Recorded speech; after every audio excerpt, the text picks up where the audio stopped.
ভাই না থাকলে কি চাচারা জমি নিয়ে যাবে? এমন প্রশ্ন হাজারো মানুষের। ভাই না থাকলে কি চাচারা জমি নিয়ে যাবে? এই প্রশ্নটা শুধু সাধারণ মানুষের ভয় নয়, বরং দেশের নীতি নির্ধারণী পর্যায়েও এমন প্রতিধ্বনি শোনা যাচ্ছে।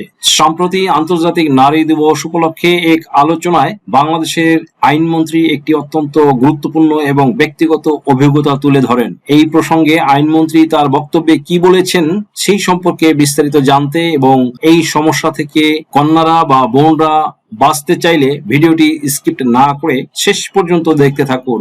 ভিডিও ভালো লাগলে লাইক, শেয়ার ও কমেন্টস করে আমাদের সাথেই থাকুন। So let's get started. বাবা মারা যাওয়ার পর হঠাৎ একদিন চাচারা এসে বলল, এই জমিতে তোমাদের আর কোনো অধিকার নেই।